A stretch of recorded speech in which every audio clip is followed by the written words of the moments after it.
Yes. Oh, it is. It is a Wednesday episode, a hump day episode of Donno Daily here on the 5 Reasons Sports Network. Thank you to everyone watching, whether you were watching live. We came on like 60 seconds early today. Woo! I had nothing better to do.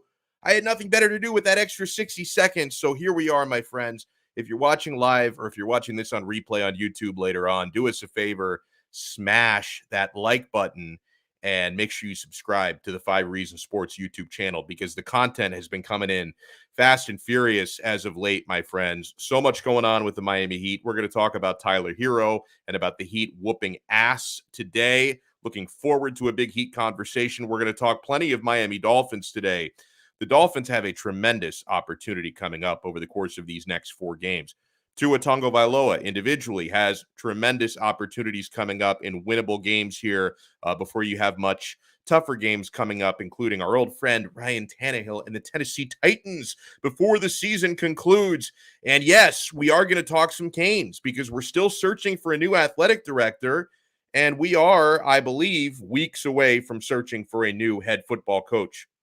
Before we get into all that, I want to remind you guys we have an official sports bar here on Donno Daily, and it's our good friends at the Quarterdeck Seafood Bar and Neighborhood Grill. Oh, the seafood is so fresh. The oysters, the Maine lobster, the sushi is off the chain. Build your own poke bowl with tons of fresh options. I love the burgers and the sandwiches at the Quarterdeck. If you want to wet your whistle, guys, they have 2-for-1 happy hour all day, every day. The 2-for-1 happy hour literally never ends at the Quarterdeck Seafood Bar and Neighborhood Grill.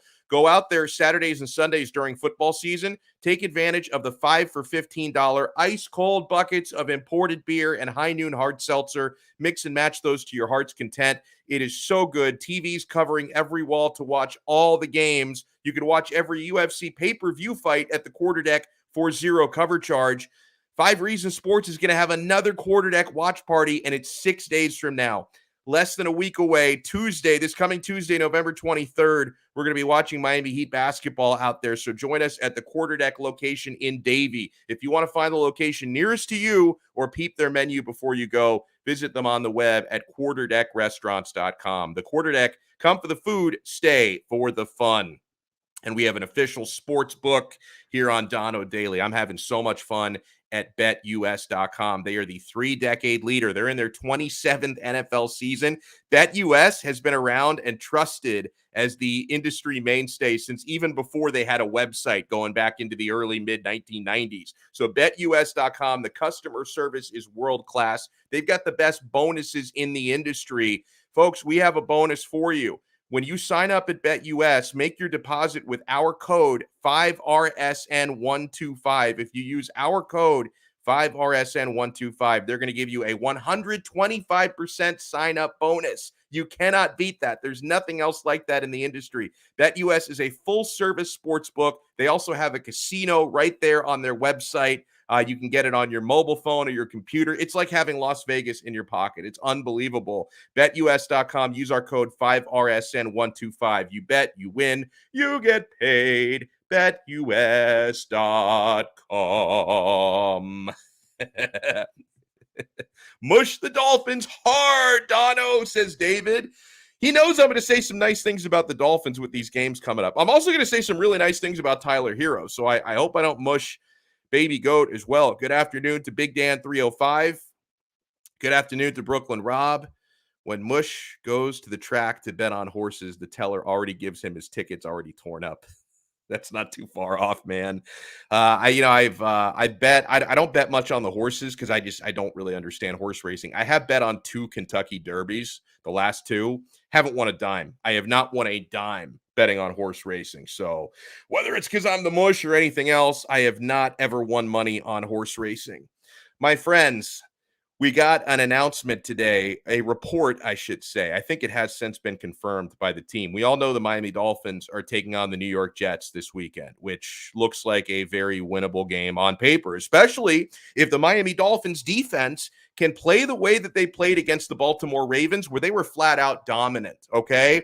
They were also dominant against the Houston Texans, but since Houston's offense sucks, I didn't know if that was the Dolphins' defense playing well or Houston just being bad, and they played well for most of the Bills game the week prior to that. So the Miami Dolphins defense, you see how well Javon Holland is playing. You've got your top cornerbacks healthy. They are confident enough to go into cover zero, to make these zero blitzes and just confound opposing offenses. It has been so much fun to watch. And as far as this New York Jets game coming up on Sunday, you know which quarterback the Miami Dolphins are going to face? They're going to face our old pal, Joe Flacco. Rich Cimini reported today, and I believe it has been confirmed by multiple sources.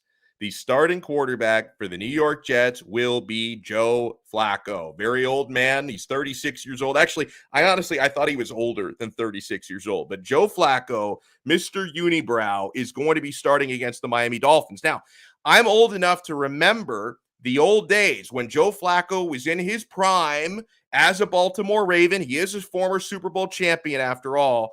Joe Flacco used to routinely murder the Miami Dolphins. Like he and the Ravens, and a lot of it was the Ravens defense, let's be real here. But Joe Flacco, up until last season, had a 6-0 record against the Miami Dolphins. But the last time he faced the Miami Dolphins, no longer a Baltimore Raven, past his prime on a crappy team, the last time Joe Flacco faced the Miami Dolphins as the New York Jets quarterback, he lost 24-0.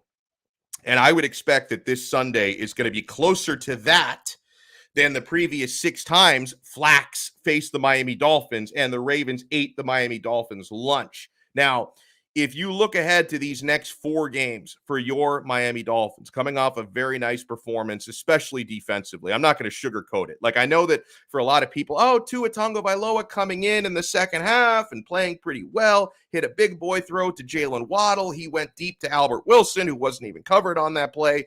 Tua was clearly better than Jacoby Brissett. And it was a nice story to see Tua come in after all the adversity and get that W. But we all know the reason the Miami Dolphins smacked around the Baltimore Ravens last week was primarily because of their defense. And they get to face, I like this, Joe Flacid.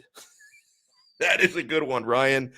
That is a really good one. Joe Flacid today. So can you imagine, I'm looking over these next handful of games coming up, these next 4 games.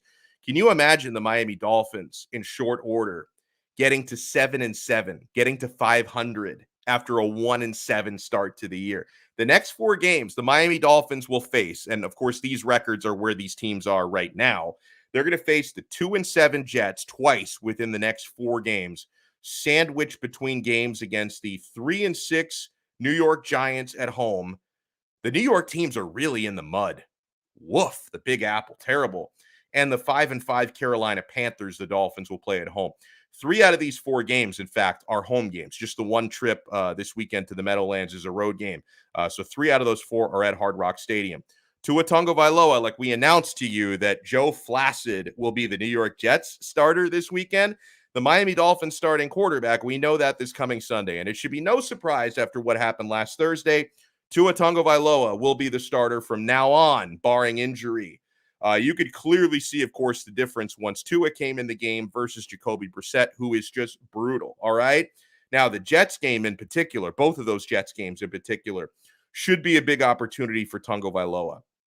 Miami's defense is peaking, of course, so Miami's D is going to keep playing well. I think they've only given up a combined 19 points over the last 2 games against Baltimore and against Houston. The Miami Dolphins defense have given up a combined 19 points. I love these zero blitzes. But as far as Tua Tagovailoa goes, facing this New York Jets defense, the New York Jets have the 2nd worst pass defense in the league, giving up over 283 passing yards per game. In fact, they are the 2nd worst, and the team that is 1st worst against the pass, I should say, only gives up 0.1% more through the air than the Jets do per game. So this should be an opportunity for the Dolphins passing game.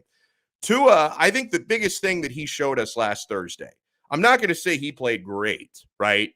Because again, that victory was mostly on the defense. Tua was clearly better than Jacoby Brissett, and Tua provided a spark once he came off the bench. But the biggest thing that Tua proved to me in that game against the Baltimore Ravens, and we talked about this a little bit with Alfredo Arteaga on Monday from 3 yards per carry. Tua's a gamer. Like, I'm not going to say that Brian Flores didn't have any logic to having to not start these last two games, right? Being on the bench to start the game against Baltimore, being on the bench to start against Houston the previous game. I'm not going to say that Brian Flores didn't have any logic behind that, because we know Tua had been dealing with, I'm sure he still is dealing with, swelling, pain, discomfort, difficulty gripping with his throwing hand because of the broken middle finger. I'm sure he's still dealing with some of that. And I would imagine that he wasn't looking great in practice because of that, right? That in practice, he had some challenges, he had some limitations in making every throw and holding on to the football because of that issue. But there are certain players, and I believe Tua is one of them, that the adrenaline starts pumping, and some of those limitations that may have been theirs in practice will not show up so much in a game. Like Tua showed us, right? Whatever limitations he had in practice, he went out there. Yeah, it took him a couple series to warm up and get into it, but clearly we saw Tua in the game showing us he is a gamer, and with the bullets flying, live bullets in an actual NFL game, we're not talking about practice. Like our guy Allen Iverson would say, that Tua clearly rose to the occasion and has a much higher ceiling than anything Jacoby Brissett can give to this next team. Now, we have 7 regular season games left. And as long as he can stay healthy, and I knock on wood because I know he's struggled with that, as long as he can stay healthy, Tua is going to be the Dolphins starter through these final 7 games. So do you guys, be honest with me, do you think these next 7 games are truly Tua's continued audition to keep his own starting job? Or do you think the Miami Dolphins brass have already made the decision, because they tried to at the trade deadline? They tried to get somebody else at the trade deadline, and they can go back in for that player this coming March. If Deshaun Watson has sorted out some of his legal issues, the Dolphins would go back in on that. So do you think that these next 7 games are truly Tua's audition to keep his own starting job? Or do you think the Dolphins have already decided, no, we want to try and bring in somebody else? The grass is greener on the other side of the fence. We're not satisfied with the way Tua has started his career. We're looking to move on. Now, you remember there are variables here, okay? We don't know what the Miami Dolphins front office will look like next season. Chris Grier, I don't think, is guaranteed to keep his job. Dolphins are playing better. I still don't know if Brian Flores is guaranteed to keep his job. So if you bring in a new general manager, potentially a new head coach, maybe they love Tua. Or maybe your new GM is going to say, no. If I'm going to hitch my wagon to a quarterback, I want to hitch my wagon to a quarterback of my choosing, not a guy that I've inherited who's not completely proven himself in this league. But it's possible that Tua might look so lights out for these final 7 games of the regular season, because he showed some positive signs of that this past Thursday night. I'm not kidding on that. I think it's possible that Tua can actually grab the bull by the horns, so to speak, especially going up against some bad defenses here the rest of the way, which is going to help him pad his stats a little bit. Now, he's gone up against bad defenses before, and the Dolphins have still lost, right? Jacksonville Jaguars, not a very good defense. You remember them? Tua played all right, but the Dolphins did find a way to lose that game. But with the way this defense is playing, Tua, I think, should be in position to win some of these games the rest of the way. I mean, imagine if the Dolphins can win the next 4. That'd be a 6-game winning streak. They'd be 7-7. I wonder what our dialogue is going to talk about at that point. But, my friends, I want to talk about the baby goat, Tyler Herro, who, Jesus, he has just really come on, my friends. Tyler Herro, he had a tough season last year, was distracted off the court, became a highly scrutinized player. But I think what I appreciate most about Tyler, who, you talk about a guy changing the narrative from last season to this season, it is night and day. And it's not even just these regular season games, because watching Tyler Herro in preseason, he looked like the best player on the court when he was out there, preseason MVP. So we saw the writing on the wall. And yes, Zachary B, all-star Herro, we need to get that guy into the all-star game, okay? So I think what's impressed me about Herro the most to this point, before we even get into the on-the-court stuff and his numbers, he had a tough year last year. He wasn't terrible. His numbers were okay last year, but he was very distracted off the court, highly scrutinized, had adversity, was criticized a lot. And as it turns out, from last year to this year, that criticism, that made him tougher, not weaker. That made him better, not worse. Because you know that certain athletes, they can't take the heat, they can't take the criticism, and their play on the court or on the field will suffer because it just becomes too much pressure for them. Tyler Herro has responded positively to this pressure. He's become a better defender. But honestly, guys, and I was listening to the conversation that Ethan and Greg and Brady Hawk and Alex Toledo were having on one of the most recent episodes of Five on the Floor. And I completely agree with one of the points. I want to say it was Greg that brought this up, but I don't know. All those guys are awesome. So I'll give credit to whoever deserves it on that. You look at a big tangible improvement in Herro's game, his mid-range jumper. It is so on point now. He can make tough, contested shots with defenders right in his face. And you go to the numbers to back that up, okay? Just on the mid-range J, Tyler Herro is hitting now 14 games into the season, 47.5% of his mid-range attempts, including 52.1% of the long twos, okay? Now, just to give you a reference point, because you might say, well, 47.5%, like what is everybody else shooting, okay? The Miami Heat's team average on the mid-range jumper, 41.8%. So you would refer to Tyler's stat there as either a statistical phenomenon or a statistical aberration if you're not in the more optimistic part of it, okay? But he is shooting individually about 6 points better than the Miami Heat as a collective on the mid-range jumper. That is impressive as you know what, man. And that is what Tyler Herro is doing this year. And people were up in arms, okay? People were up in arms when Tyler Herro did that interview with Jeremy Taché. And how dare he? How dare the baby goat try to put himself in the conversation with people like Luka Doncic and Trae Young? Charles Barkley was outraged. Well, how's he going to put himself in that conversation when he's only going up against bench guys? Well, okay. Yeah, he maybe comes off the bench for most games. Now, he's been a starter lately, and he's been real and spectacular. But yeah, he may be a bench guy on a normal night, but when you're talking about playing 33 minutes a game, he's going up against plenty of starters, bros. So Tyler Herro this year, 33.6 minutes per game, 22 points per game, 46% field goals, 39.4% from three. Luka Doncic averaging 35 minutes a game, 24.9 points per game. So about 2.5 points better, a little under 3 points better than Herro. 43% from the floor, 30% from three. So you would say Herro's numbers are comparable, okay, when it comes to shooting. And Trae Young so far this season, he's played 15 games, 25.5 points per game, 45% field goals, 39% from three. So similar number there's to Tyler. Now, Trae Young averages 9 assists per game, 3.7 rebounds per game.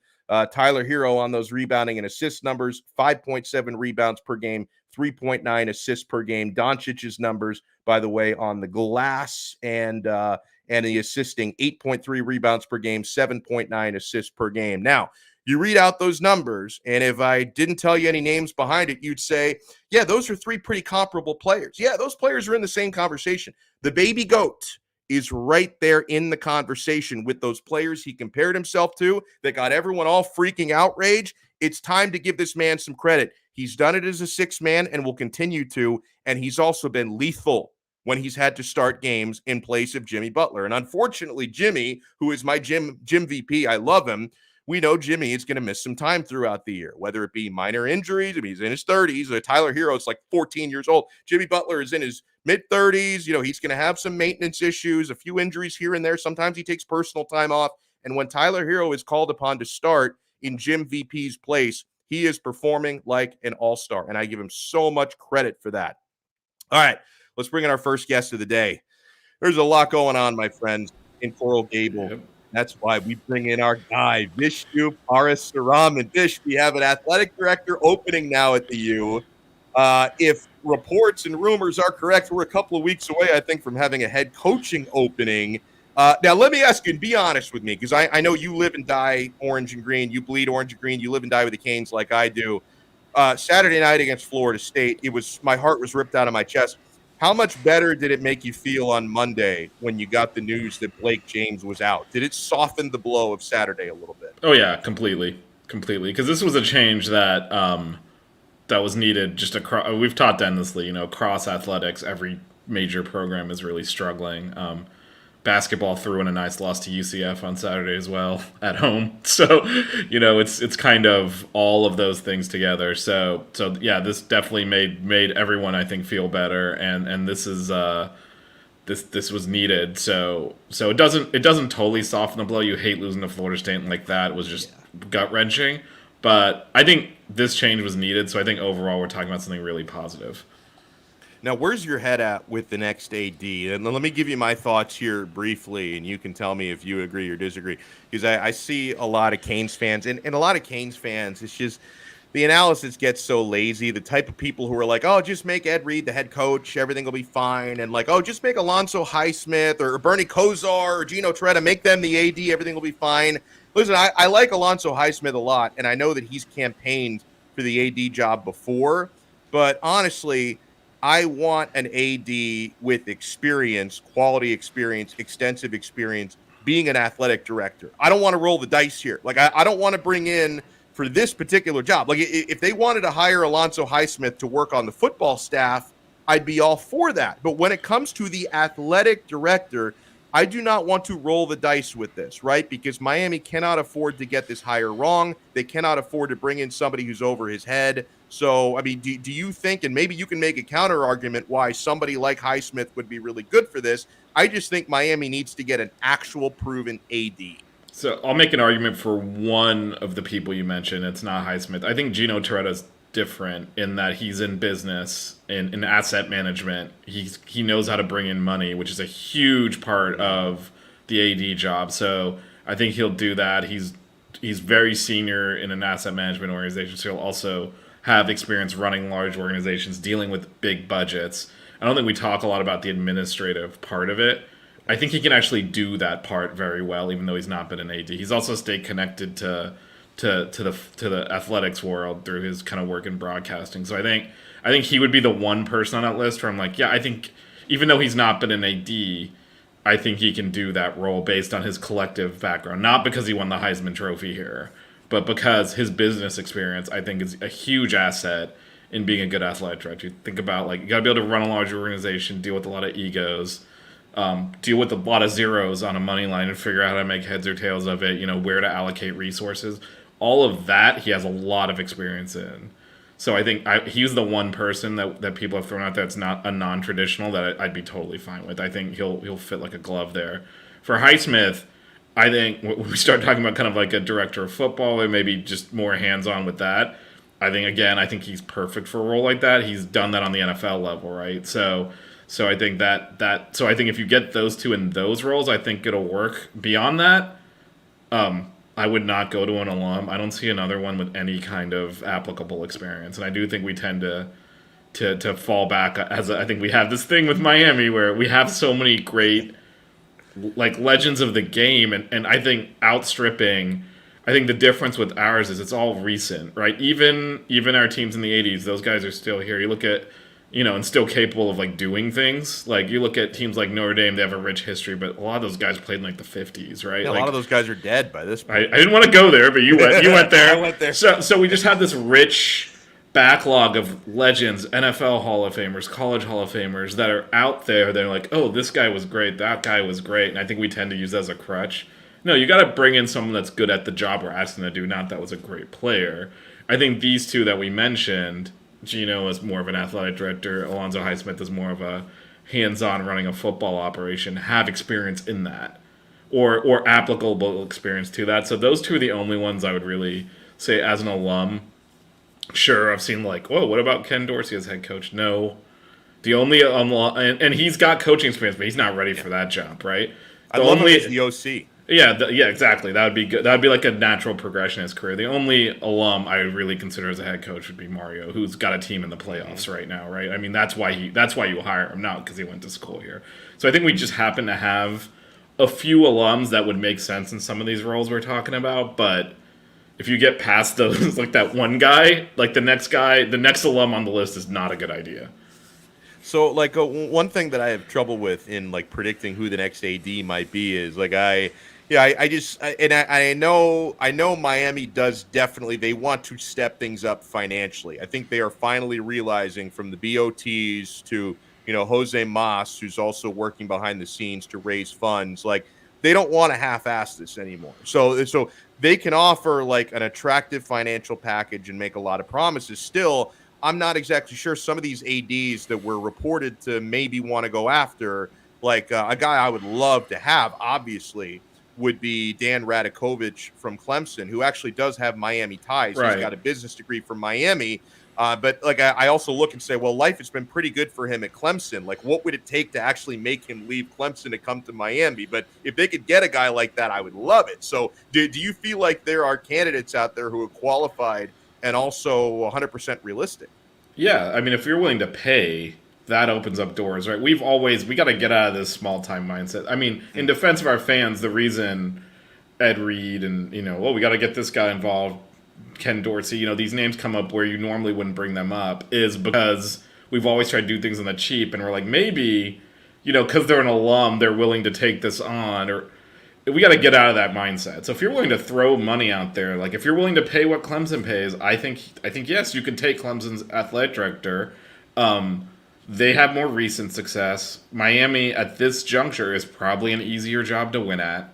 The Coastal is a dump, and you have a situation here where you're not really directly competing with the rest of the SEC for talent. Clemson is right in the middle of like SEC territory.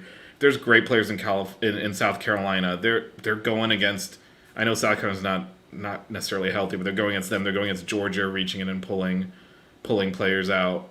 Like the way that the state of the other two Florida programs is actually worse than Miami right now overall, even though we lost to Florida State over the weekend. So there's like a gold mine here where all you have to do is elevate Miami above Pitt, and you start winning the Coastal regularly. Like this is a huge opportunity. So if you're willing to pay the money, I could see someone like Dan Radakovich thinking, Dabo got all the credit here. I want to show that I was heavily involved in this. I want to, do something that's me. There's a huge opportunity for someone to really make their name here as a head coach and as an athletic director. Our programs across the board, obviously football is the one that's going to get the focus. It's hard to remember a time like since the actually no, because the A's football was fine. Like I don't think we've had and then even in the late 90s when football was on probation, basketball was coming up in the Big East. Like I don't think we've had a time since probably the 70s where like and basketball didn't exist then, where you have this kind of across the board in the dumps. So there's an opportunity for an AD to come in and say, this is untapped potential. I can do great things here and get credit for it and go down as like a legend.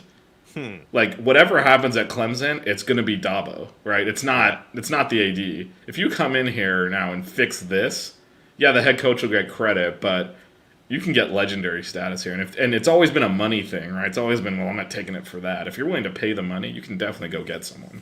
And Miami, they really have to get someone within the next couple of weeks, right? Because if we are led to believe, and I am expecting, Manny Diaz's time to be up after the regular season finale against Duke, you want to have as soon as possible an AD in place to have his fingerprints on the next hire. And you also want to have an AD and the next head coach in place right before early National Signing Day to try and salvage a class, because Miami has 8 guys committed right now for 2022. Yeah, I'm less worried about salvaging the class to the extent it even exists at this point. I mean, it would be different if we actually weren't blowing it in recruiting, but I mean, if you lose 1 or 2 more, it's 8 versus 6. I mean, we've gotten to the point where it's so bad that it almost, if you have to, for example, let's say Oregon's in the playoffs and you got Mario and you need to wait until January to announce it. Like I'm fine taking that hit to the recruiting class if that's the answer. I do think we need an AD in place by after the Duke game, because that's when you need to fire Diaz, and you don't want to really have both those positions open at the same time. And I do think the timing of this is because they knew, after the Florida State game, like, okay, we're gonna fire Diaz, so let's get James out of here now. Right. So we're not the Sunday after the Duke game saying everyone is fired. I think they purposely did that. I think this would have, if they decide they were going to keep Diaz, this would have waited till the end of the season. Makes sense. And I know that no matter what, Blake needed to go, but I will note that it's my understanding that Mario Cristobal absolutely did not want to work with Blake James. So, I think that Blake's dismissal makes this job at least a little bit more attractive for Mario. Do you think it's Mario's job if he wants it, right? Absolutely. If he wants it, he'll get it. And I think the team will work around like I think the program will work around his schedule. Like if he's in the playoffs, he's like, I gotta finish this season out. I think they'll wait for him. But I also think he has all the leverage. Like imagine the other shoes on the other foot, right? So they're in the playoffs, and we want to hire him, and he goes to Oregon and says, I'm going to Miami, but I'm going to coach these last two games. What are they going to say? No, go now. We're going to go to the playoffs without a coach. Right. Of course not. So we need to root for Utah this weekend. I don't think it functionally matters. I think if he wants to come to Miami, he knows exactly what Miami is. He'll do it, and we'll figure out the timing, whether it's a month after the season ends or as the season ends, because he's got all the leverage on both sides. He can tell us, don't announce anything until after we're eliminated from the playoffs. Or you can go to Oregon and say, I'm going to Miami. I'd like to coach out the season. What do you want to happen here? You think they're going to throw away a playoff opportunity and be like, get out of here, let's play with an interim coach? No way. Great point. They're going to try and win. They're trying to win the championship. So they're not going to throw that opportunity away. They've been close a lot of times. They've never won it. They're not going to miss that chance. So they'll just let him coach it out either way. So he can pick however he wants to play that. And Miami will wait for him. I don't think we're worried about, especially if it's Dragon. I think everyone will read the tea leaves there pretty easily and know what's happening. But I think it is his job if he wants it. And you mentioned him not wanting to work for Blake James. I don't think he's the only one in that boat. I think they know even if Mario turns them down, you have to respect who you're working for. And and he's just not respected by people. I think he's respected by administrator people, not by sports people. And I don't think any head coach that we're talking about, that you're talking about bringing someone big time, would want to work for him. Now, last thing for you is we're joined here by Vishnu Parasuraman from the 5 Reasons Sports Network. If Mario didn't want the job, and that that could happen if he just says, I'm doing so well here in Oregon. If they do get into the playoffs, he might decide, I can't leave this. I'm on a roll here. Why would I give this up? So if not Mario, who would be Vish's second choice? And you can give me a couple if you want to of consolations if it's not Mario. Yeah, I think Lane Kiffin's definitely on the table. I've seen his name out there a lot. I think he would take it based on everything we're seeing. Everyone seems to think. I think he wants to come back to South Florida. Did you watch College Game Day last week when he was the guest picker and he was like, I've got a house down in the Miami area. I'm picking it sounded like he was dropping a hint to me. Yeah, no, and I think he does want to come back down to South Florida. He obviously coached at FAU, so I think he would be probably plan B. And totally attainable. I don't think you'd have to go to plan C. Because if there were, again, the assumption here, and I think they've kind of signaled that by firing the athletic director, is we are changing the way we operate. We're going to put money into this thing. And if you're going to do that, you go pay whatever his buyout is Mississippi, give him a raise and bring him in, right? I mean, that's what big programs do. If we're going to act like a big program, you don't go to Temple. You go to another, a lower tier P5 team and you take their coach, right? You don't go drop down a level to take a coach. Well, this is great stuff as always, Vish. Thank you so much for taking the time, and I'm just real quick for you, and I will say, there's a lot of focus on the AD and the coach. It is senior day on Saturday. Yeah, we got a lot of kids playing their last home game, so I know there's going to be 10 people there. But if you have a chance, please get out there and support these kids. A lot of this is their last home game, and we definitely want to throw out support behind them. They didn't cause all of this churn in the paid professional side of the house, and so. Hopefully we can get some people out there to support them in their last home game. And I think Miami will win the game, but I think it's kind of crazy that they're an 8-point favorite because it's they never. Virginia Tech also fired their coach. So that's right, they fired their coach. We fired such a mess. But you think about how much alike those teams are this year. They have identical 5-5 records, identical 3-3 in conference play. They're both 4-6 against the spread, I was reading today, and they've both fired prominent people in their athletic departments this week. So it's the Spider-Man meme, Miami. Yeah, no, it's just But I do think it would be nice if people went out there and cheered the kids on, especially some of these people. This is the last time they're probably going to play in a competitive environment. A lot of people don't go pro, so I know there's a lot of negativity around everything, but I think it would be great if people could get out there and support the kids. I mean, go out for the seniors, and go out there and watch Tyler Van Dyke because he's been slinging it. He's been super fun to watch, right? Yeah, how his bad game was. What was it, 3 or 4 touchdowns? Yeah, I think it was 4. Yeah, his bad game was 4 touchdowns, 2 interceptions is a bad game. I'll take that. Well, awesome stuff, man. You got anything coming out this week on 5 Reasons Sports, and then anything? I'm guessing you guys probably have a 6 Rings tonight. Yeah, we have a 6 Rings tonight. John Michaels from Atlanta Radio, if you're familiar with him, is going to be joining us. So he'll be on. Should be a good time. If you didn't catch it, we had an impromptu celebratory 6th Rings on Monday. So that's on the YouTube feed. And I am working on something around kind of the Blake James era That'll probably drop this week. That'll be a short piece. The highlights of the Blake James. Well, I didn't say highlights of the Blake James era. I said that there's plenty of carnage to go through. Good stuff, man. Vish, thank you so much. We'll talk to you again soon. Right. Awesome stuff as always. Great job for the 5 Reasons Sports Network. Huge shout out. Andrew Green, thank you so much for the super chat. He says Clemson is going through their first down year after complete dominance. How can Miami be a better opportunity? Down year is 7-3, by the way. No, well, I think what Vish was saying was, like they're in a down year right now. They've had the same AD in place for a while. When they were in their dominance, what Vishnu was saying was people weren't giving their AD the credit. Like they weren't giving Dan Radakovich the credit.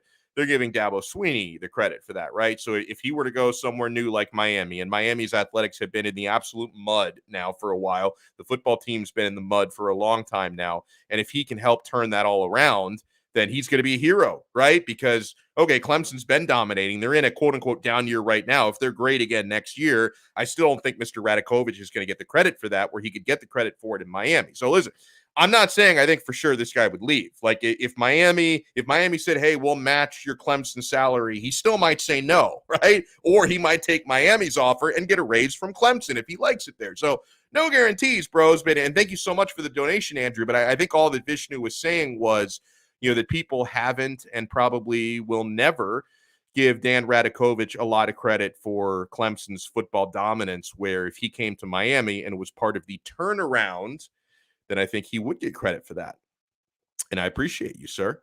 Howdy to Ray Grullon, over and under on how many sacks Flacco will get on Sunday. I say 5 minimum. Based on the way this Dolphins defense has played the last couple weeks, I mean, 5, that might be a little high, although Flacco is an old-ass statue. So I'd probably put the number around 4. We got to bring in, this guy was a freaking hero. I don't think I can talk about the contribution that you made to the Miami Dolphins victory last week, but I give you more credit, Big John Stud, than I give to Brian Flores for that Dolphins victory and for Tua Tagovailoa getting back on the field to be the guy to see it out. So thank you for your service to these Miami Dolphins, sir. All day, man. I couldn't take it no more. I swear to God, it was nauseating. It really was. To be honest, we have to thank Pete. I know you don't know who Pete is. We got to thank him. He actually triggered me. I'm not going to lie. That's why I'm shouting him out, because, he sat there, sent me a text. He said, listen, don't feel bad. Tua Tagovailoa is never going to play another down for the Miami Dolphins. And I just got tired of him opening his mouth. And I said, you know what? I'm done with Jacoby Brissett. And that was the end result. It is what it is. I had to save everybody, bro. It was bad. It was bad. It was bad. And we're going to get to Tua, who is going to start this weekend and moving forward for the rest of the season, as long as he stays healthy, of course. But dude, that Dolphins defense is badass. They are doing the things that they were doing in 2020. Why do you think it took so long to get back to the mentality and the coverages that made them successful a year ago? Because all of a sudden it's working again. This is the problem that we've had all year. To me, it goes back to coaching. To me, the Miami Dolphins, we already understand this may be the last draft in the last 40 that we actually pick players that are any good. If you look at the draft picks, they want to talk about Waddle not being effective. To me, Waddle in any other offense is a Pro Bowl receiver. He can get open. If you look at Jalen Phillips, that's a home run. If you look at Javon Holland, that's a home run. But they overthink it, just like when they overthink their draft. I said it last week when I was talking to you. We are a man press defense. That's what we play. That's why you pay them $30 million. Xavier gets $15 million. Byron Jones gets $15 million. That's what they do. They lock you down one-on-one. Why on God's green earth you want to put Jerome Baker to cover anybody? I still can't figure it out. Jerome Baker couldn't cover you and you're sitting down. Yeah. So, that's what I'm saying. So I don't understand. They screwed this up from the beginning, and people are going to tell you, oh, well, they had rookies, or, oh, well, people had to learn the defense. No, they didn't. If the first game of the year you come out and you start doing that, Mac Jones doesn't know what hits him in game one. Okay, he doesn't know what hits him because the only two players that would have been playing in the game would have been Jalen Phillips and Javon Holland, and none of them started. So everybody that was on the defense knew the amoeba defense. While you wait till we're 1-8 or 7 or 6 or whatever the case is beyond me. What did they do on offense? They actually handed the ball off to the person on the jet sweep. They actually did it. It's amazing. It's mind-blowing what happens when you actually hand the ball off to one of the fastest guys on the team, to actually make the linebackers have to actually run with him. They've been saying it all year. We're going to use speed. We're going to open up the offense. You can't stack the box. You haven't been using your speed at all the entire year. If you think that Mike Gesicki and Adam Shaheen are going to speed down the field, then we have a problem. What do you think happens the rest of the season with Tua, who, he was a lot better than Jacoby Brissett when he came in last week, right? And so he's got 7 games in front of him. And listen, the next 4, especially the 2 against the Jets, look very winnable. And the Jets, I think Tua can put on a show, when he faces the Jets this upcoming week and then 3 weeks after that. They've got the second worst passing defense in the NFL, the worst overall defense in the National Football League. I think he can do well against the Giants. I mean, the toughest game in these next 4 is 5-5 Carolina. The Dolphins are going to have them at home in a couple of weeks. So do you think the Dolphins can actually, and I'm still not predicting they make the playoffs. I'm not that far, but I do think they can get to 7-7 within the next handful of games. And how well do you expect Tua to perform? Well, I mean, I've always expected Tua, the more starts he gets, the more snaps he gets. If everybody wants to see Alabama Tua, nobody saw Alabama Tua when Tua first came out. Threw it to one pass that he played good against Georgia, but as he got experience, his talents showed because he already knew what he was looking at. Tua hasn't seen everything in the NFL yet. We haven't even had a sample size of Tua where we could definitively say he's a franchise quarterback or he isn't. If you look at his body of work and if you look at his track record, if you give Tua an opportunity and you give him time to throw the football, you don't need to give him 5 seconds, but you have to give him more than 1.5. Jesse Davis, hint, hint. So I mean, Jesus Christ. But if you give him time, once he sees everything, I don't see why you're not going to see Tuscaloosa Tua, which is what everybody wanted to see. But if you look at Tua Tagovailoa, what has he had to work with? We've been saying it from the beginning of the year. I mean, your top 2 receivers are injured. Well, Will Fuller broke a finger thanks to Jacoby Brissett. So, he should have just let the ball go instead of trying to catch it. It was short anyway, which is nothing new. That's what he did against the Ravens last week. He threw like 6 balls into the floor. I think he doesn't realize football has to be thrown in the air. I think he tries to bounce past it. He thinks it's basketball. That's what it looks like to me. But yeah, if you give Tua time, I think Tua's going to look well.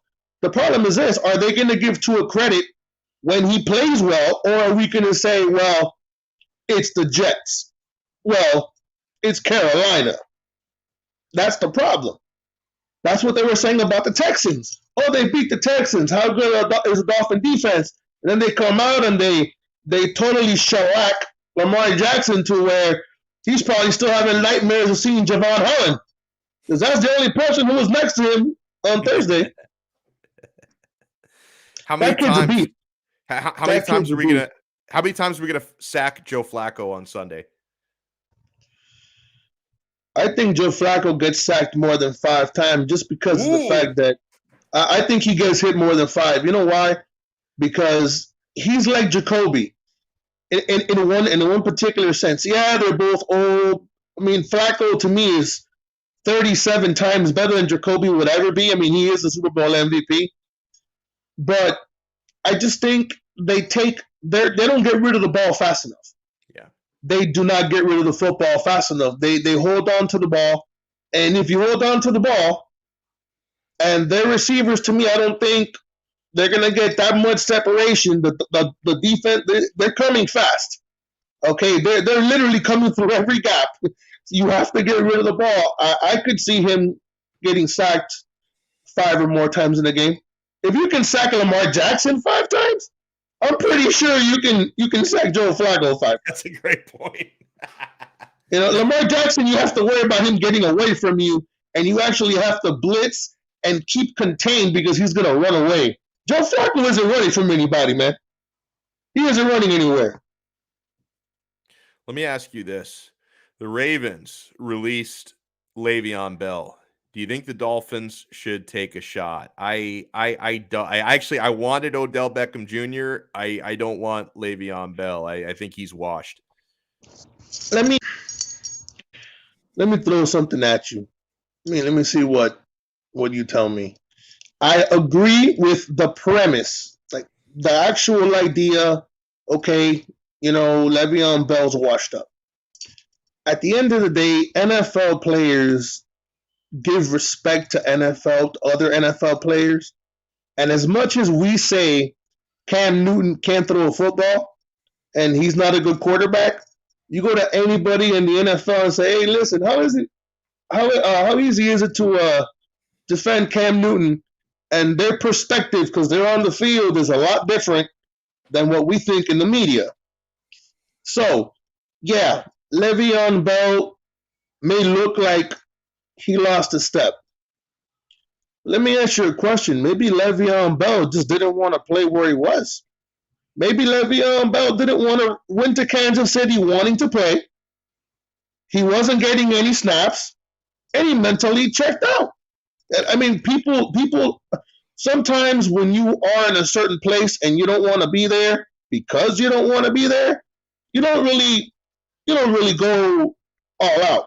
At the end of the day, even if Le'Veon did lose a step, the fact that you're faking the ball to Le'Veon Bell as opposed to Myles Gaskin, just the fact that you're faking it to Le'Veon Bell is more troublesome for the defense. Because nobody in the NFL fears you handing the ball to Myles Gaskin. What linebacker in the NFL trembles in their boots at the sight of Myles Gaskin with a football? Please tell me that. I can't. We'll be here all day if I try to think about it. Because there isn't one. Yeah. At least if you play fake to Le'Veon Bell, you'll get the linebackers to actually move up and actually give you space, which is what you're trying to do when you're throwing a play action pass in the middle of the field. That's why I think I would try it. I mean, it can't get any worse. You're already 32nd in rushing. You average 70 yards a game. How many yards did they rush for on Thursday? What, like 67 yards in the entire game? Yeah, something like that.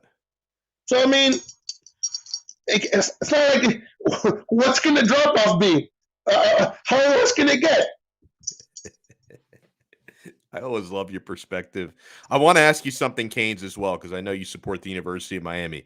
There's a lot going on in Coral Gables, and I think in the next couple of weeks there's going to be a head coaching vacancy as well. Mario would be my first choice. I'm on the Lane train. I like Lane Kiffin a lot. I know he could be a little bit controversial for some people. I'm a huge fan of his. Who do you want, assuming Manny Diaz gets the axe, who do you want as the next head coach at the U? Well, I mean, that would be my first choice too. Mario Cristobal is who I would want. I mean, you're being too kind when you say Lane Kiffin can be a little controversial, just a smidge. I love him, he's a little. I love Lane. Oh yeah, I mean, I don't know how much parents would love Lane. I mean, we all know moms would love him.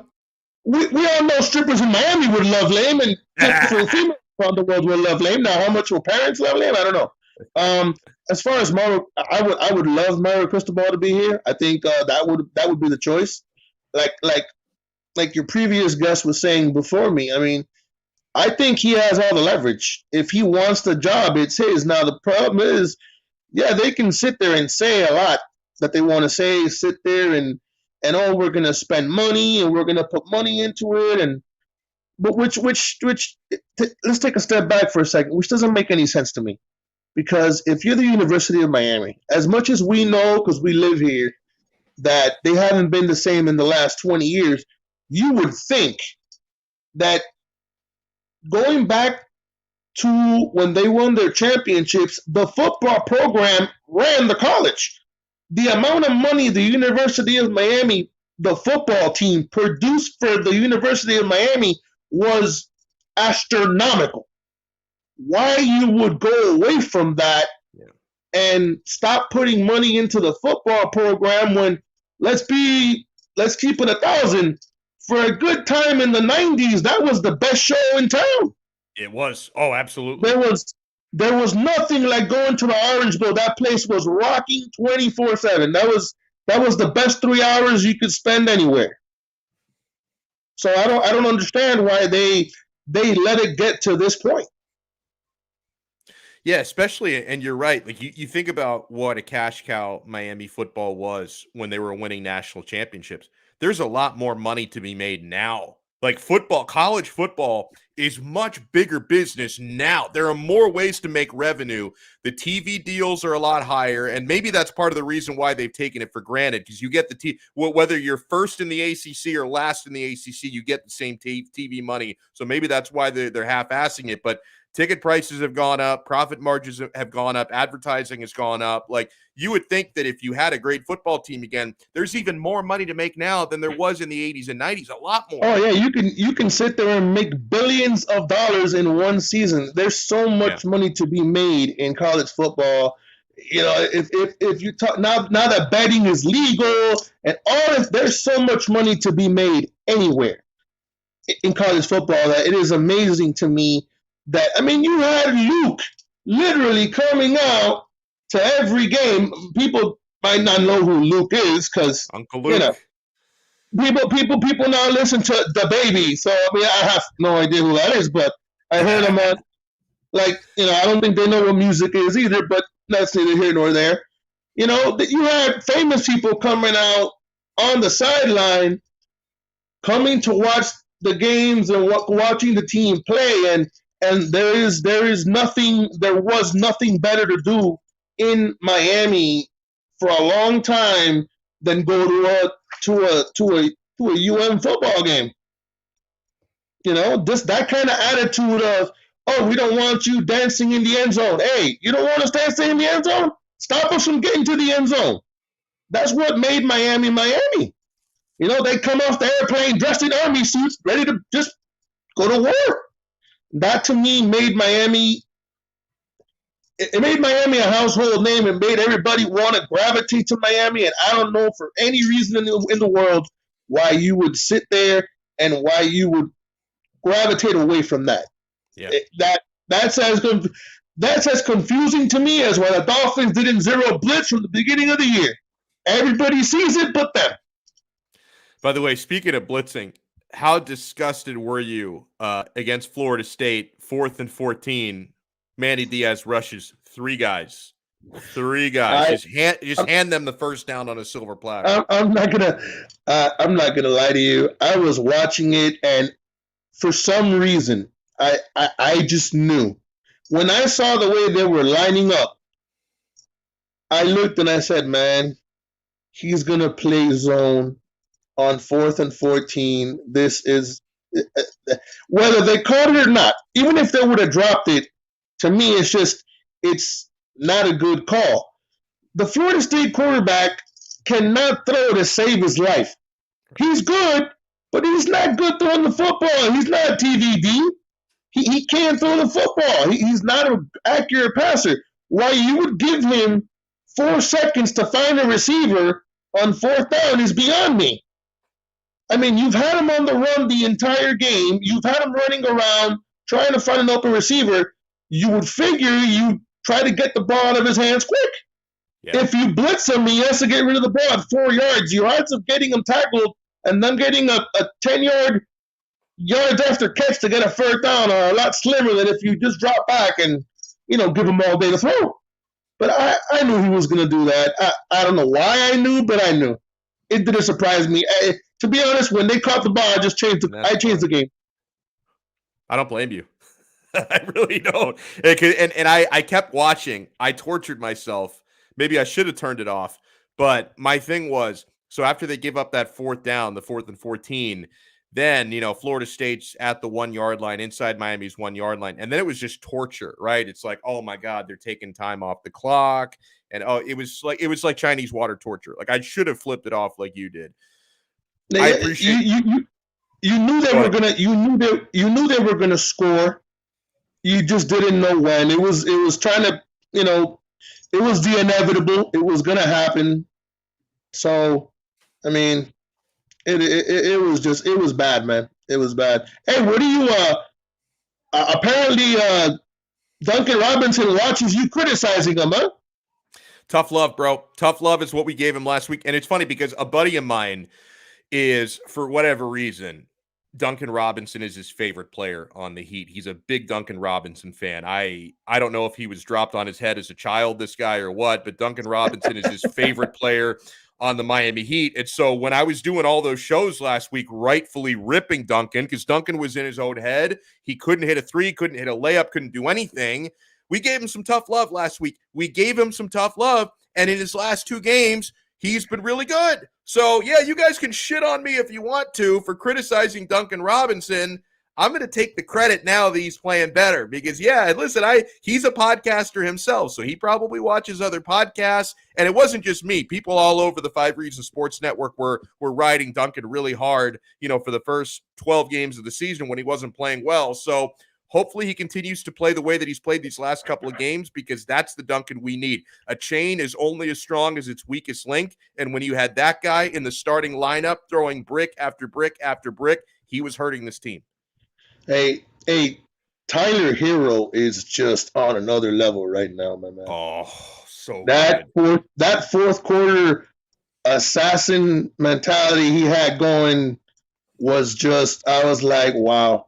When he hit that turnaround, when he had nowhere to go, and he hit that over the defender, the Oklahoma City defender was like, he looks at him like, "Are you for real? Did you just make that?" And they're like, "That was Michael Jordan-esque." People call Tyler Herro Baby Goat. I'm going to start calling him Baby Jordan. I'm old enough, as you are, I think, as well. I'm old enough to remember Harold Miner back in the early '90s. They called that guy Baby Jordan. Didn't live up to it. Tyler Herro is the new Baby Jordan.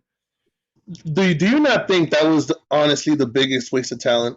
Harold Miner was so talented. The guy could jump through the roof. It was insane how talented he was. Like I thought, like 1992, I thought Harold Miner is going to be the next generation. Like I guess he and Jordan were the same generation technically, but I thought this guy is going to be like the next great thing in the NBA. And yeah, that didn't live up. That was really bad. But I do think that I didn't hear the beginning of the show. I was busy taking care of something. But at the end of the day, I don't think Brian Flores makes it to the end of the year. I've heard Big O say Jack Del Rio. I'm all for Jack Del. I just want Steve Sarkisian as offensive coordinator. I'm tired of all these guys that don't know. He isn't having a great year at Texas. Yeah. It's up and it's down. Listen, I'll pay him whatever. The same way everybody wants to give Mario Cristobal whatever he wants. Look, Mario Cristobal, what do you want? 2 houses? Here are your 2 houses. Come, Coach Man. Hey, what do you want? We need you to fix the offense. Yeah. I don't care who they bring in as coach. I just want him an offensive coordinator so they can stop complaining about how Tua can't throw a deep ball. But he just hit Jalen Waddle 45 yards on the field with a broken finger. So, I don't know. I really don't know. I'm tired of the criticism, man. They're criticizing this guy for no reason when he has nothing around him. It's like you're telling somebody to make a cake, but you have no ingredients. So. That's well said, man. Hey, listen, I appreciate your time as always. Let people know where they can find you on social media. And if you're doing any other shows, any other appearances this week, let the folks know. You can catch me on Miami Football Talk. They recently changed the name. Who did you have on before me last week? I forgot the name that you had. You had him on after Miami Sports Maniac. I had Gio on. Gio. Well, Gio and me do a podcast together. You guys can check that out. I was on with him yesterday, as well as Miami Football Talk. You guys can look up there. They can always find me when I'm up here with you too, man. I mean, you Yeah, man. can on Twitter, Big Wednesdays. John Stud 007. Yeah, every Wednesday, same bad time, same bad channel. Unless way- you're gonna go, to another crypto convention or something of that sort. I might. I'm You never going to might- miss a crypto convention. You may change the time on me and tell me when to come on, but other than that, they know where to find me, man. By the way, you got 007 in your Twitter name. Have you seen the new James Bond movie yet? I've not seen it yet. I have not seen it. The thing is that every time for some reason I've always used Big John Stud 136 because that's my hood. That's the area that I rep, and my brother does it too. He has his own Twitter with with the avenue where we come from, and every time I pick 136, somebody has it. And I just got frustrated, and I was like, you know what, bro? What do I take? And my brother was like, what about 007? I'm like, really? But do you really think they're not going to take 007? I would take 007 before I took 136, bro. But it was there, so we went with it. That was it. Well, that's beautiful. That's how that happened, man. Listen, if there's a crypto convention on a Wednesday, I will make them wait, not you. Okay, so don't worry about it, man. I will keep you locked in, sir. Enjoy the rest of your week. Hey, tell Sean Stanley I said hello, man. He's there today, right? He's not. This is for no. He did not necessarily quit. He was not let go. But he has some duties with his day job, so he's not with us on a regular basis anymore. I still love him. Oh, really? I didn't can him like Julio Frank canned Blake James. I love Sean. He still does some graphic design stuff for us, but he's no longer a regular. Oh, he's there. He's there working with Big O. He is, yeah. No, he's him and Big O. I'm telling you, you need to get Big O on the show, man. You and Big O would rock it for an hour. I'm telling you. That's my dude. I'll get him on for sure. We'll say the real deal on these Dolphins. I love it. Thank you so much, man. Enjoy the rest of your day. Anytime, man. Anytime. Yeah, be safe. You too. Always love chatting with Big John Stud. I feel like going a little bit into overtime today. Let me do some shout outs. Got our guy David. Got Rafa in Miami. Now, Rafa is now scared to death, as is David. And Brooklyn Rob, if he's in right now, I don't know if he is or not. I refer to Tyler Herro now as Baby Jordan, and I knew this was going to come, that I'm going to mush the guy. We'll see. We will see. I think he's playing so well. I think he might be immune to the mush. He looks like Michael Jordan out there, I'm telling you. Devin Jordan was asking, Donno, you think Waddle or Jalen Phillips could get Rookie of the Year? Well, they're separate awards for what they play. Jalen Phillips could be Defensive Rookie of the Year. He had kind of a slow start to the year. He's playing at that level now. I don't know. I think Jalen Waddle, if he keeps playing the way that he's playing, I think he's going to be in that conversation for Offensive Rookie of the Year for sure. I would love to see a Dolphin win one or both of those awards. Let's see. Big Dan 305, Devin Jordan, thank you guys so much. Crypto, Dolphin, Super Bowl, thank you for tuning in. Nathan Retta, thank you so much. FJ1, thank you so much. He writes RIP Dolph. I don't know if somebody named Dolph died or if he's talking about the Dolphins. Somebody has to fill me in on that one. Did Dolph Lundgren die? I hope not. Jesus. Dolph Ziggler? God. I hope no. I hope no Dolph passed away. Hold on. Let me run a Twitter search here, because if somebody did die, I don't want to not know about it, right? Let's see. What is this? Young Dolph. I don't know who that is. I want to be respectful, but I don't know who this is. I just found this story. Rapper Young Dolph was reportedly ambushed. He was out to grab some food and got ambushed. He returned fire, but it was already too late. R.I.P. So I'm sorry to hear that. I don't want to be disrespectful. I do not know who this person is, but I'm sorry he passed. And thank you for notifying me in the chat. Yeah, I don't know what else to do with that. Ray Grullon, howdy Ray. I see Manny in the back laughing. I don't know what to do. Like Manny, a person that I've never heard of was tragically, passed away, and I feel terrible about it. But I don't I would love to say some like kind words about this person, like to eulogize them, but I don't know who it is. What am I going to say? I mean, listen, I don't know either, but apparently a lot of people or a lot of his fans are heartbroken. Hey, rest in peace. Rest in peace. I mean, I don't know what else to add to that.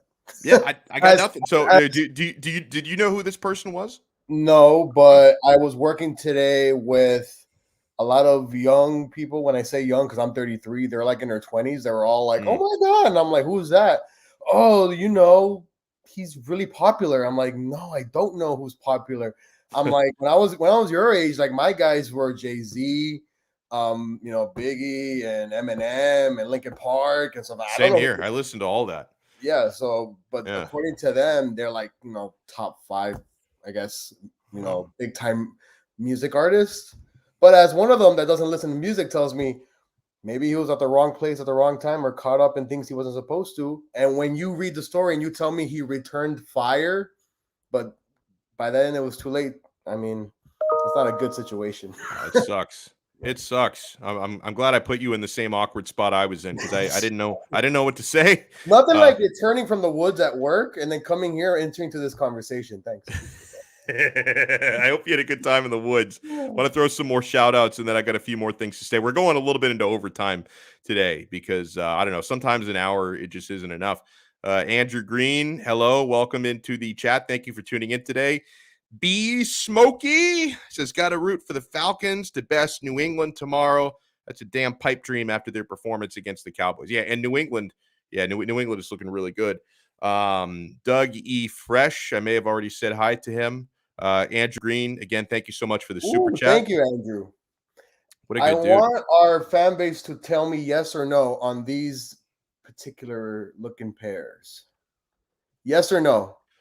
Why do those look like kid shoes? Is it like what? Well, it's basically a collaboration between an artist, Off-White, Virgil, and Nike, and he basically gets his pick on a Nike silhouette that created his artistic ways when he was younger, and he goes ahead and he puts his own spin on it. So he actually made 1 of 50. So basically, he made 50 Nikes of the same style of dunk, but he, with a different colors and things like that. This is the first one of these, and the 50, which is the number 50, which you're looking at it, is the only ones that are like basically the most rarest ones. So I just wanted to know what. I think the color scheme is dope. I like those. I mean, I'm a big fan of black and silver. You would think I'm an Oakland Raiders fan or a Vegas Raiders fan, whatever the hell they are now. I'm not, but I do like the color scheme. Rafa in Miami likes them as well. Said no. Well, the only thing, like the color scheme is awesome. The only thing that looks weird is like just the proportion of the size of the shoe. It kind of it looks like it's a child's shoe. Like it's just strange. I am gonna give you more pictures tomorrow from all the angles, and then I'll let our audience choose from there, and maybe we will replace these with the foam runners, huh? No, let's not do that. I would take these over the foam runners any day of the week. Big Dan 305, thank you so much for tuning in. My guy Cliff Esmiol, even though he's mostly a soccer fan, I don't think he's a huge like basketball and football fan, but he still tunes in. I love this dude. He's an awesome guy. Make sure you follow him on social media. The Fans Tailgate, TFTG. I guess that stands for the Fans Tailgate, now that I think about it. What's up, Donna? Oh, it's Chris Adams. My guy Chris. Different username today. I made it a little bit late, he said, but I do my best to make it live and watch the replay when I cannot. Thank you so much. That means a lot. Zachary B., hello. Welcome in, sir. Welch is going back to the Tyler Herro conversation. You know, what Charles Barkley was saying. Dope. I mean, I love, like, Charles is super entertaining. When I call him a dope, I don't mean, I do not wish to watch Charles Barkley on TV. I love watching Charles Barkley on Inside the NBA. He's hella entertaining. But when Charles Barkley a couple of weeks ago starts spitting this nonsense about Herro cannot ever be in the same conversation as Luka Doncic and Trae Young because he doesn't play against starters. It's absurd. You would think a guy who played the game at a high level like Charles Barkley did, although he doesn't know what it means to win rings. Well, neither does Tyler Herro yet. Came close. You would think a guy like Charles Barkley, who played the game at the highest levels and played it at a high level, would understand that just because the guy may be coming off the freaking bench most games, he's been a starter lately for Jimmy Butler, but just because he comes off the bench both games, you need to look at the fact that Tyler Herro is playing 33.6 minutes per game. Mathematically, that cannot all be against backups, right? And you are seeing Tyler Herro, his shot has been hot. He can create his own shot. His defense is getting a lot better. Even when he came into the league, he could shoot threes. Yes. Now he's making these contested mid-range jumpers. It is really impressive. He's shooting over 40%. I think 47.5%. 47.5% he's shooting on the mid-range J. And the Heat as a unit are only averaging 41.8% on the mid-range jumpers. So individually, he is 6% better than the team average on that. That is really impressive. And that's why you have our guy Zachary B saying all-star hero. Yes, sir. What did Dave? That's Dave. He changed his what's he got against Spider-Man? He changed his username. How can you not have Tobey Maguire? I'm sorry. It's ridiculous. Toby is the GOAT. Stupid. It's idiotic. I'm not watching that piece of shit. No, what's explain to me? I don't know. Did something happen? Like, what did Tom Holland do? Like, what's going on with Spidey? You didn't watch the trailer last night? No, I didn't watch it. I'm Team DC. Fuck Marvel. Oh, no, I didn't watch right. it. What happened? I forgot. What happened? I'm going to be honest with you. You know me. I'm a huge Iron Man guy. Not a huge Marvel, but Iron Man guy. I don't need to watch any more Marvel. Tony Stark saved the universe. Saved the human race of existence. And then how did they repay him? They killed him off. No, bro. How do they repay him? By happy asking his daughter, "Oh, you're hungry?" She goes, "I want a cheeseburger." Oh, I know somebody who ate a lot of cheeseburgers. What an ass. No, but what happened? Like, show yourself again. What happened on the trailer? I think I'm the only person on planet Earth who didn't watch it. They brought back the original Dr. Octopus, I believe they call him. Yeah, that's right. They brought back the Goblin. They brought back somebody else. I don't know, man. It's just ridiculous to me. I just... What if you're a Spider-Man fan, please, somebody in the chat room, please come and talk about it. I just find it completely stupid. I mean, to me, Spider-Man will always be Tobey Maguire. I don't care what they tell me. I like Tobey Maguire. I do. He was great in Seabiscuit. I never saw it. I don't like I love animals, but I'm not a big fan of movies about animals. It's a big pet peeve. It goes back to my childhood when I thought the movie Dunstan Checks In was incredibly disappointed. And then after that, I saw all I needed to see. I'm not a big fan of movies with animals and people because they try to really manipulate your heartstrings. I actually did watch. The hell was that movie? It was like Jennifer Aniston had a dog. What the hell was that movie called? And like they kill off the dog like for no reason. It's like it's emotional manipulation. There is too much emotional manipulation in movies about animals. I don't like it. And I was watching something the other day. My son, Luca, he's 3 years old. He's going to be 4 in a few months. Like he watches a lot of like classic Disney cartoons, and we go through on Disney Plus and we find stuff for him to watch. He's like over the last few weeks, his new jam, like his new favorite movie is the original cartoon Lady and the Tramp. He loves that movie. He watches it like in multiple different languages. Like some days he's like, let's watch it in English. Let's watch it in Italian. Let's watch it in Spanish. He watched it in Japanese a couple days ago. And then like last week, he saw the live action Lady and the Tramp with like the real animals in it. And he and I put that on. Hot garbage. Terrible freaking movie. Awful movie. Like the cartoon was fine. You didn't need to make it live action. Like, I don't like animal movies. I just don't. Animated ones, yes. But with real animals, it's a weird pet peeve with me. I don't like it. Emotional manipulation. Enzo Boza, thank you so much for tuning in. Ryan Sproviero, thank you so much. Brooklyn Rob, my guy. Although he brings up my mush powers every chance he gets. I mushed Baby Jordan, Tyler Herro today, I think. And yeah, let me couple of interesting quotes today. So I like this a lot.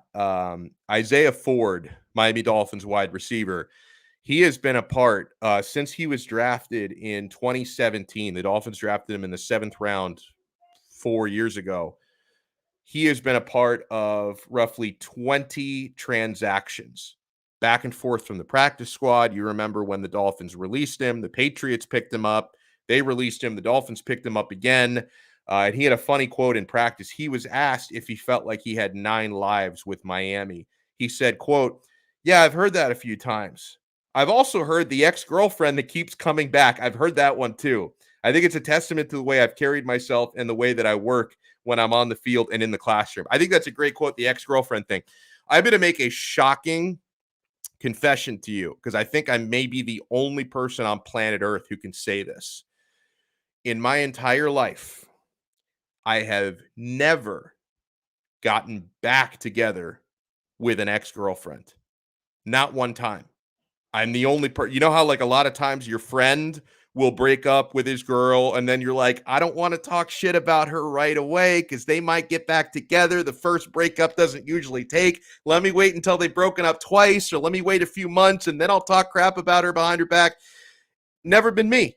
Never been me. And I'm sure part of that is my fault because by the time a relationship ends with me, usually the other party is so frustrated and exhausted from just being with me. They don't want to have anything to do with me. But it has been mutual a few times as well. I had a couple of ex-girlfriends who actually wanted to get back together, and I'm like, you know what? I'm kind of happy seeing what's on the rest of the menu. I don't need to get back into this nonsense anytime soon.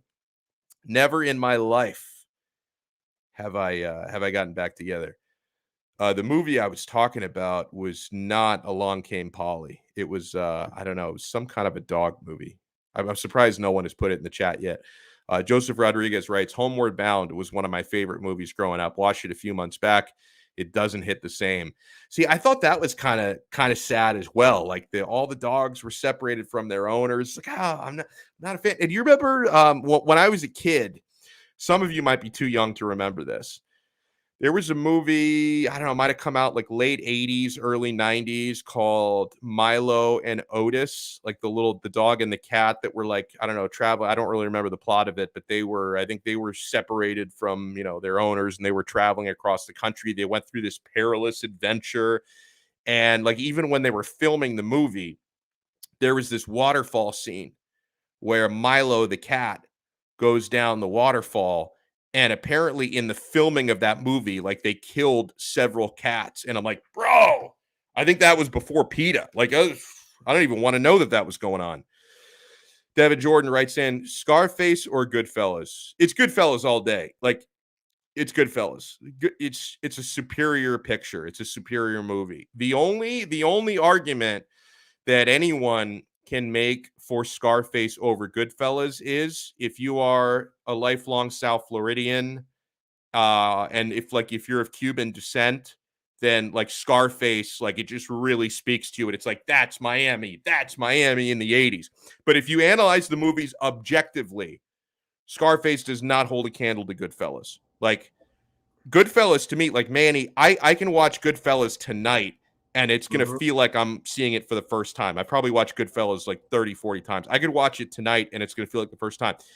Every few years I watch Scarface because I do enjoy the movie. I don't want you guys to think I'm like, taking a all over Scarface. Like I like Scarface. It's just not as good of a movie as Goodfellas. But like every few years I'll watch Scarface. I'm always like, yeah, you know what? This doesn't exactly hold up. That if this wasn't already a childhood favorite movie of mine, I don't know if I watched it for the first time in 2021, I don't know how I would feel about Scarface. But Goodfellas, I think that's going to hold up forever. I think what keeps dragging me to watch Goodfellas, since it is based on a true story, right? So then to me, I'm always intrigued more to learn more about how that whole thing went about, how they planned everything. Scarface, when I think of Scarface, I think of two scenes. Chainsaw killing in the bathroom and say hello to my little friend. That's it. Yeah. I can't really put that together with Goodfellas because Goodfellas just tells you a story of real life from beginning to end. And it just, listen, TNT, AMC, these channels show it every single week. So it's just something that when it's on, it's like, oh wow, maybe I'll find out something new today if I just pay attention to this scene and whatnot. So I guess the whole aspect of it being a very a real thing. Well, not a real thing, but a real, I guess, script is what always dragged me. True story. I mean, yeah, true. Yeah. True story. Henry Hill, who and like even like when Henry Hill was an older guy, he died kind of young. Like he died years back, and like I don't know if he was in his 50s or 60s or like he died a little bit young. But I remember like later in his life, he used to sometimes go on the Howard Stern show, and like, dude, that was a must listen. And the guy was always wasted. Like you could tell he was an alcoholic and all that. But Henry Hill was a really entertaining dude. There's no question about that. Let me see what else we have. Oh, I'm getting a phone call. I guess I can forgive somebody calling me at 4:19 because I'm usually off the air by this point, but I'm going to ignore that. That's actually from somebody I know, not from the usual telemarketers. Right. So hold on. I want to ask our man Jordan here. So when you say that Scarface was that hard gangster movie, what about American Gangster with Denzel Washington? Where do you rank that? I never saw that one. You've never seen American Gangster, Alex? No, you have to watch I've never seen it. Because the way that Denzel Washington portrayed, I'm trying to remember, not Bobby Johnson, because Bobby Johnson was the guy that he was protecting till he died and he took over. Mm-hmm. Lucas or something like that. So he basically took over, and he was like the cocaine kingpin, where he had a couple people in Vietnam that would send him the cocaine straight up, like it wasn't mixed or anything, and he was selling it for half the price, and he was one of the most popular drug dealers ever in New York. I can see why. It sounds like a great deal. Alex, you probably won't appreciate this. Even the Italians had a meeting with him. Hey, listen, you're putting us out of business. Yeah. Can we get into this a little bit? Even the Italians were like, wait a minute, bro. You're putting us out of business. Hey, paisano, can you raise the price of your cocaine a little bit there, sir? Share some pie here. We lose the money. What are you doing? Well, I got to, what? I remember American Gangster, now that you bring it up. I can remember the situation. I don't know why I haven't watched it like since it, because it came out years ago, I think. But I can remember going to the movies with my wife and like suggesting I want to see American Gangster, and she put in a hard veto. She doesn't really like that kind of movie. My wife is like the typical popcorn algorithm. Although the one thing she's not into, she doesn't really watch the Fast and the Furious movies. So that's like the one popcorn thing she's not into. But I see every Marvel movie in theaters, and like I don't dislike Marvel. I'm just not as gung ho about it as some people. But she makes sure we see every Marvel movie in theaters. She's all about that. I always want to see like art house stuff. Like I want to see. I want to see the stuff that's like not the $1 billion box office kind of stuff. Like I want to see this, what is it called? Last Night in Soho. That's a movie that I want to see. And so I lost my movie picking privileges because about, whatever it was, 8-9 years ago, I picked the movie to see in theaters, and I took my wife to see the movie Ex Machina. I thought it was a fucking masterpiece. So we're sitting there, like it's 2-hour plus long movie about, the super hot artificial intelligence robot lady and how she kind of cons the nerdy dude to fall in love with her. And it's just an unbelievable psychological thriller drama. And we're in the theater, so we're not like talking to each other. I'm sitting there, I'm glued to the movie.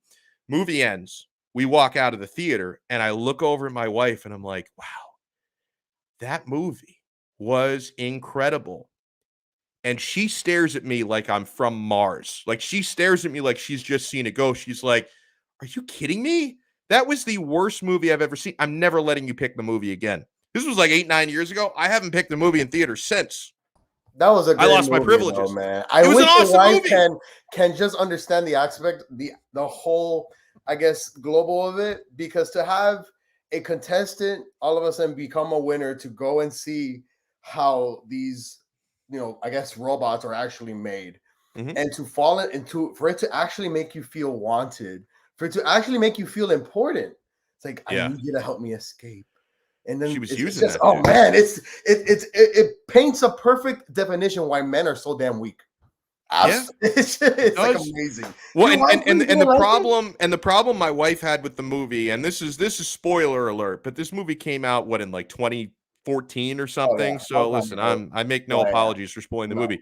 no. My wife didn't like the fact that it didn't have a happy ending because she was just using the dude to escape, and she like locks him up in the house and he's stuck there presumably forever. So like my wife really thought they were vibing. Like she thought, oh, they're going to fall in love. The two of them will live happily ever after. She didn't like the fact that the robot chick manipulated the nerdy dude just to get what she wanted. Whereas I'm sitting there thinking, okay, this may not be a happy ending, at least not for humanity. It's a really happy ending for the AI, but it's not a happy ending for humanity. I'm kind of on team AI though. I'll be real here. As soon as we have the technology where I can upload my brain into a robot body and live forever, I will give up this sack of meat that I'm in immediately. Dude, I right now I am in a wearable meat sack that is getting a little bit older and deteriorating every single day of life. If you're telling me I can upload my brain into a robot where I just have to get the oil changed like every 10,000 miles or so, and I got to get some screws tightened in and I can live forever in the robot body, I will be all over that like white on rice. I'm going to be all over that. But also remember, she was the final version of the guy that created them, right? Because he had about 6, 8, 9 basically robots that he's made stages 1 through 10. So she was like the final. And you saw her in the final scenes of the movie. Looked like a damn human. Yeah. A human. From by the way, from head to toe, because we saw everything. Because she had the hair installed, she had a dress on. Yeah. I'm like, geez, man, if God really wanted to kill us, bro, and men are like weak as hell when it comes to this stuff. Oh yeah, no, totally. Like we are counting down our own extinction right now. My the human race. didn't like it, huh? She didn't like it. My girlfriend probably won't like it either because she'll understand it, but she goes, really? This is why we watched this for 2 hours for this to happen? Yeah. Oh, what an idiot. Because stupid white boy's an idiot. Yeah, she really thought the nerdy dude and the hot robot were gonna live happily ever after. Like she thought, she thought it was a love story. Like she thought, oh my god, this is like interspecies love here. And as it turned out, that it wasn't that whatsoever. So I think that was the deal. Devin Jordan says, so Donno, as a Marvel guy, do you think that the last Avengers movie was overrated? You mean Endgame? Yeah, and I don't think it's fair to call me a Marvel guy, and you're definitely not going to think so. Every Avengers movie was overrated. Every one of them. Every one of them was overrated. Like, I mean, in all honesty, I thought Thanos made himself look like one of the baddest villains. Actually, my favorite, Endgame, the one before Endgame, which is that was my favorite. The Infinity War, bro. He made that was the best of the 4 Avengers movies. I thought he made me cry. Yeah, I thought, like, honestly, like I know that each of these movies made like $1 trillion, but I thought the first Avengers movie, I thought was boring. Like they spent so much time in that helicopter plane thing, just like hanging out, and Loki was like in prison. Oh, is he going to escape? He's not going to escape. That movie was boring. The second Avengers movie with Ultron, I saw it twice. I don't even remember it. No, it was crappy, right? Infinity War, that was really good, okay? But here's the problem. Endgame completely canceled out Infinity War. Because Infinity War, they vanish half the population, and then Endgame comes up and it was all for nothing. Everybody's back. So it's like, what was the point? What was the point? Like and I love time travel, but if you're telling me all we have to do is go on some time traveling capers and we'll just fix everything and undo it and we'll bring it, like, what was the point of Infinity War if they're just going to bring everybody back in Endgame? That's the power of one of the stones, though, that you're able to go back in time. So don't fault the movie, fault the creator who made all 5 stones a specific, meaning to it. So, I mean, if it's one of the stones is able for you to go back in time and get everybody, why not? I mean, listen, all I know is that Tony Stark saved the universe. That's it. I don't care what anybody else tells me. He deserves better than death. Bro. Screw everybody else. Do you know what was probably the worst superhero movie, at least in the last 10 years? Did you see? No, Captain America was all right. A little overrated, but it was all right. But no, did you see Wonder Woman 84? Oh, that was so bad. After the first Wonder Woman, The first Wonder Woman was awesome. amazing. Yes. This one, remember, this one also came. The one that you're talking about came during COVID. We didn't have nothing to watch really. And I still hated it. Michael Jordan, and it still sucked. Yeah, it's still and dude, and you know what the crazy thing was about Wonder Woman 84? This was like a whole like woke mob agenda. And let me just clarify, I'm not political. I'm not on either side. I'm not a Republican or a Democrat. I think everybody's equally ridiculous. Okay. And socially I am liberal on a lot of things. Wonder Woman 84 was objectively a horrific movie. It was terrible. Okay. I watched that movie on Christmas Day, ruined my Christmas. Okay. I watched that movie on Christmas Day streaming. And then immediately after it was over, I was so disappointed. Like I tweeted about how bad the movie was. I didn't take any personal shots at anybody in the movie. In fact, I love Gal Gadot. I think she's great. And I love the Wonder Woman character. I just thought it was a bad movie. And I tweeted that it was a bad movie. And what happened to me on Twitter, Manny, a bunch of feminists started quote tweeting me talking about how, oh, of course, what, because they can see in my avatar what I look like. I get quote tweeted by feminists saying, of course the white male doesn't like Wonder Woman 84. It's like, that has nothing to do with it. They could have made, you could have had Sylvester Stallone playing Wonder Woman, who I love, and the movie would have sucked. I'm sorry. Like, I don't care. You make that same movie with Batman, who is my favorite superhero of all time, and you have like the wishing stone. Horrible. Ben Affleck Batman was absolutely horrible. To me, Val Kilmer was a better Batman, and that's saying a lot. Well, Ben Affleck actually was a fine Batman. Just the movies weren't horrible. Good. George Clooney the movies weren't good. But him and Ben Affleck don't even deserve to be Batman, dude. It's horrific. I didn't want to hear it.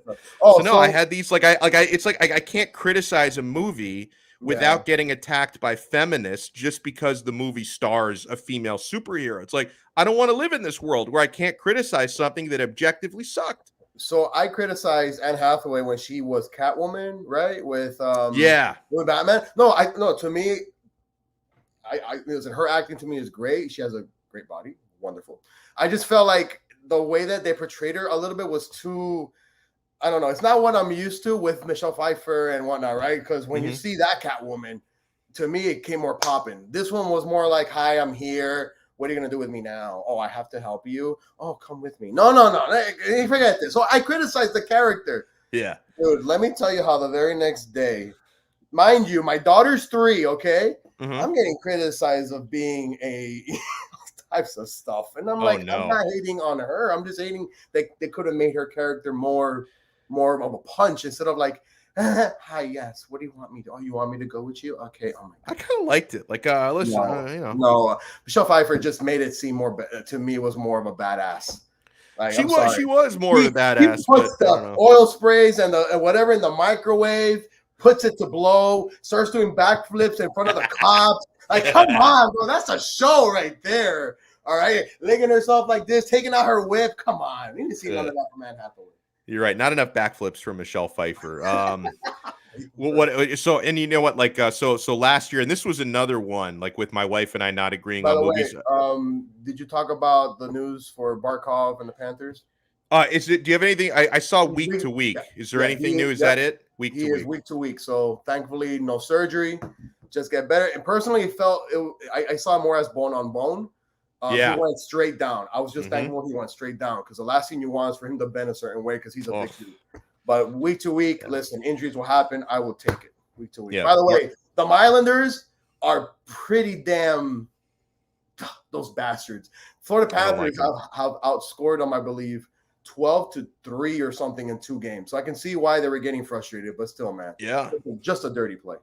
It was nice to watch the Panthers. I think it was 6-1 was the final score. They were kicking that butt last night against the Islanders. That was awesome.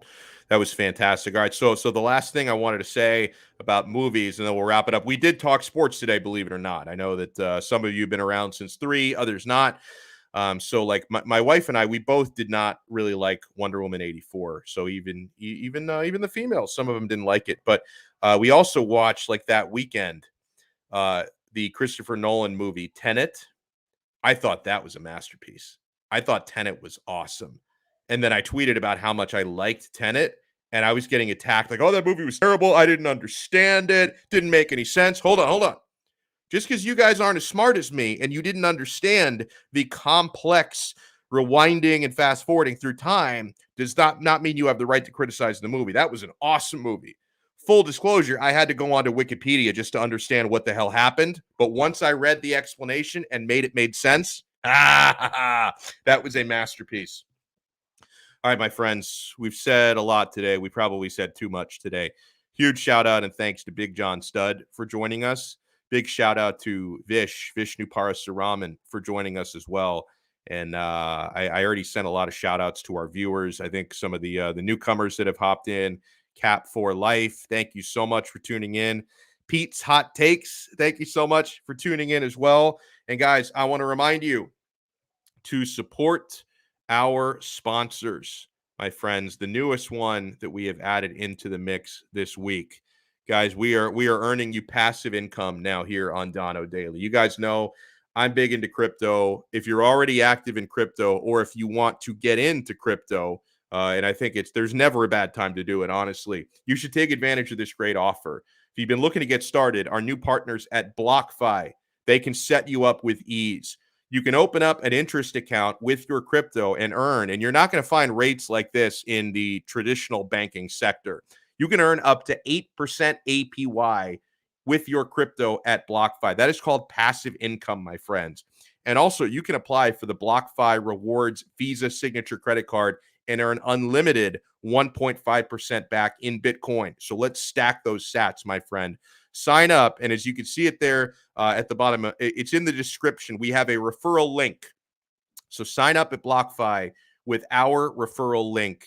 It's available in the description for this episode to make sure, we get credit for your sign up. We get credit for the referral. So if you want to start stacking that crypto and earning 8% APY, sign up at BlockFi with our link below. I have signed up, and it's incredibly easy to do it. They walk you through every step of the way. These folks are fantastic. We are also brought to you by, as always, the official sports book of Donno Daily. Guys, you know the drill by now. Get on there, betus.com. Bet all the NBA games, the NFL games, Thursday Night Football tomorrow night, international soccer, UFC fights, you name it, they've got it. Horse races at betus.com. They have a casino right there on the site. You can play blackjack for real money. I do it all the time.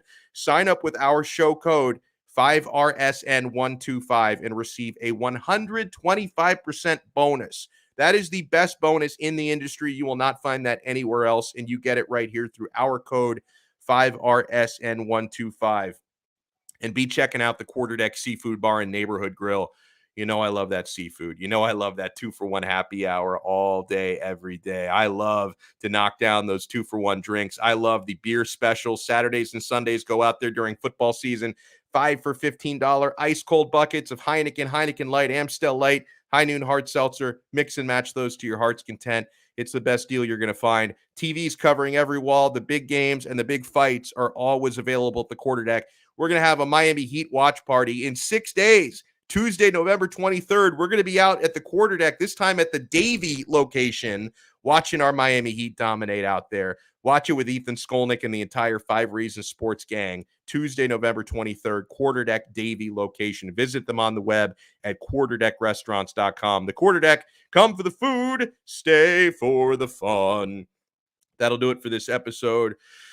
We will talk to everyone tomorrow, 3 o'clock, as long as there's not a crypto convention where I might show up late to the show. We will talk to everybody tomorrow, 3 p.m. right here on Donno Daily on the 5 Reasons Sports Network. Ciao.